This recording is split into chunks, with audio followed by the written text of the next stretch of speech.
Welcome to the AI Hub, a podcast for AI-driven side hustles designed for IT professionals like you. From cutting-edge AI tools to practical, no-nonsense tips, each episode brings you closer to turning tech into income. Tune in to discover smart and sustainable ways to boost your career and income with AI. Welcome back to AI Hub, everyone. I'm Larry, your guide through the fascinating world of AI. And today, we're going on a deep dive into a company that's making a real splash in the AI world. I'm Amanda, excited to be here. And, you know, when a startup manages to snag €1 billion in funding and has a CEO who's worked at Google DeepMind, you know, it's worth taking a closer look. Definitely Mistral AI. It's being called Europe's answer to OpenAI, even though they're still pretty new to the game. I mean, founded just back in 2023. But they're already making a name for themselves with their AI assistant, LaChat. It's incredible how fast LaChat took off, over 1 million downloads. Wow. In just 2 weeks after hitting those mobile app stores. That's impressive. And they even grabbed that top spot for free downloads on Apple's App Store. Oh, wow. In France. Talk about a home court advantage, but LaChat, that's just the tip of the iceberg, right? Absolutely. Mistral AI, they've got a whole range of AI models, you know? Yep. Their main one, their flagship large language model is Mistral Large 2, but they're also really into research models. Right. Code generating AI. They even have specialized models made for like mobile devices. Oh, wow. Imagine that. So they're really trying to walk the walk with their mission, putting frontier AI in the hands of everyone. Yeah. But how does that actually work when we're talking about a company that also has to, make money? Well, it's a tricky balance for sure. Yeah. But Mistral seems to have found a way. They've got a multi-pronged approach, you could say. Okay. They have paid tiers for LaChat, like their Pro plan, which is about €15 a month. And they've got API access to their premier models with usage-based pricing. So think those big enterprise solutions and, of course, licensing those premier models to larger companies. Okay, so a mix of going straight to the consumer and then business-to-business revenue streams. Right. I'm guessing their partnerships play a big part in this whole financial puzzle too, right? Oh, absolutely. We're talking major players like Microsoft. They're distributing Mistral's AI models through Azure. And then there's this really interesting collaboration with Agence France-Presse, giving LaChat access to their gigantic text archive. Wow. Imagine the training data they get from that. That's a gold mine of information. Yeah. So we've got this French startup founded by ex-Google and Meta people grabbing huge funding, partnering with giants like Microsoft. Where's this all going? What's the end game? Well, the CEO, Arthur Mensch, he's been pretty clear Mistral AI not for sale. Okay. An IPO, that seems to be the goal, which makes sense when you consider they've already raised €1 billion. That's over $1 billion. €1 billion. That's mind-blowing, especially for such a young company. It really is. It all started with that record-breaking seed around €112 million back in June 2023. Yeah. Valued at €260 million, and they were barely a month old. I know. It's amazing. It really shows the confidence investors have in Mistral AI's potential. And just 6 months after that seed round, they closed a Series A round of €385 million, boosting their valuation to a cool $2 billion. Hold on, let me catch my breath. And then Microsoft comes in with a €15 million investment in February 2024, followed by a massive €600 million. Wow. In June of the same year, pushing their valuation to a staggering €6 billion. What's driving this incredible rise? I think it goes beyond just the impressive resumes of the founders or even the early success of LaChat. What's really interesting here is Mistral AI's dedication to open access. It's like a core part of their philosophy and a key thing that sets them apart in the AI landscape. So they're not just building cool AI tools. Right. They're advocating for a different way of doing things in the industry. Exactly. They're putting their money where their mouth is. They make this clear distinction between their premier models, where those intricate weights that make them work are kept secret. Okay. And their free models. Hold on, weights. For those of us who aren't AI engineers, what are we talking about here? You got it. Think of the weights as the secret sauce of the AI model. Okay. They come from this really complex training process, and they hold the key to how well the model performs with Mistral's free models. These weights are open for anyone to use and adapt under the Apache 2.0 license.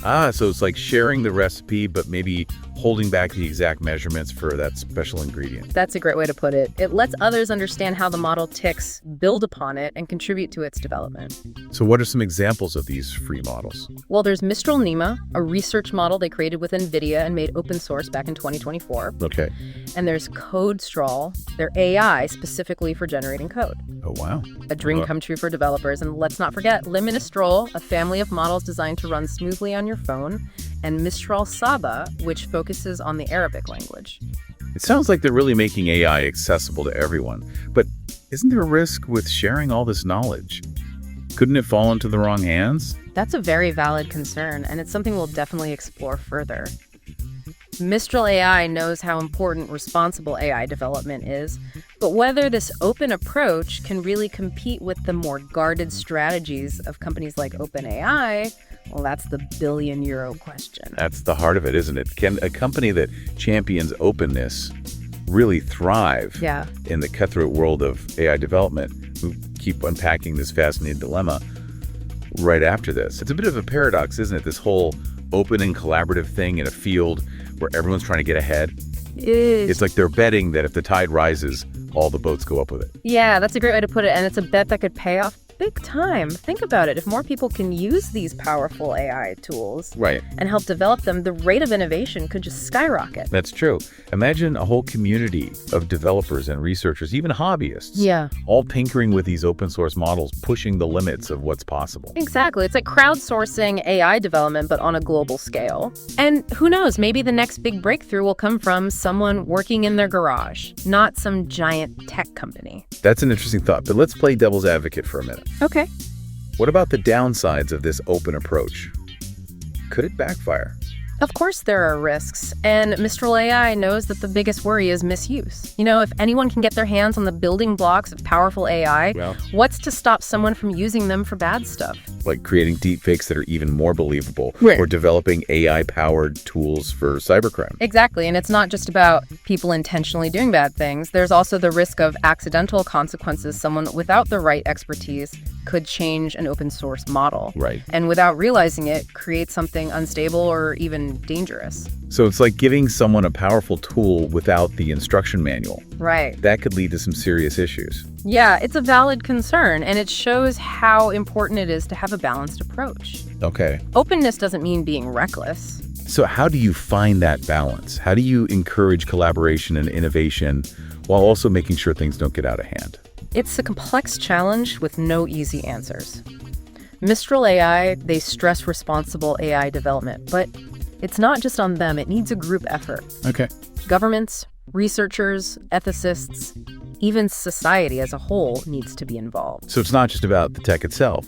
It's about the rules we build around it. Precisely. We need clear ethical guidelines, strong safety protocols, and transparent ways of governing this to make sure AI is developed and used responsibly. It's like building a safety net for this incredibly powerful tech. And it's not just a technical challenge. It's a social and ethical one, too. Absolutely. And it's a conversation we need to have now, not later.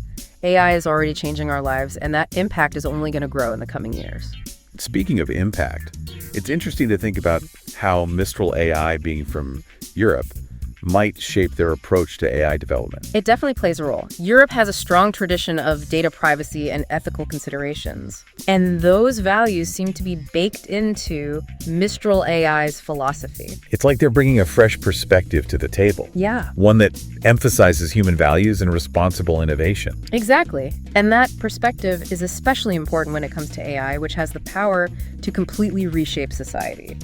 It's almost like we're seeing different schools of thought emerging in AI development. You have the Silicon Valley approach, which often focuses on speed and disrupting things. And then you have the European approach, which puts more emphasis on ethical concerns and the impact on society. It's a fascinating dynamic, and it's leading to a more diverse and exciting AI ecosystem. It's like having different labs trying out different methods, pushing the limits of what's possible in their own unique ways. And that variety of perspectives has to be a good thing, right? It does. It leads to more innovation, better solutions, and ultimately a better future for everyone. I completely agree. And it makes this whole exploration of Mistral AI even more captivating. They're not just creating AI, they're shaping the conversation around it, challenging the way things are done, and advocating for a more ethical and responsible approach. And with their impressive funding, strong partnerships, and dedication to open access, they have a real chance to make a difference in the future of AI. Absolutely. It'll be fascinating to see how their journey unfolds and what role they'll play in shaping the AI world in the years to come. Well said. So we've covered Mistral AI's big goals, Yeah. their unique approach to AI development, and how their European roots might be influencing things. Right. But what does all this mean for the average person? What's the takeaway for our listeners? That's the million, or should I say billion-euro question, huh? Yeah. What does Mistral AI's rise mean for regular people like us? I think the key takeaway here is that Mistral AI could be a real turning point in the AI world. Okay. They're not just, throwing another chatbot into the mix. They're challenging the whole way we think about AI development, like who controls it, who benefits from it, and how we can make sure it's used for good. It's like they're saying, hey, AI shouldn't just be for a few big, powerful companies. It should be something that empowers everyone. Exactly. And that's a message that a lot of people really connect with, especially now when there's so much concern about the power of these big tech companies.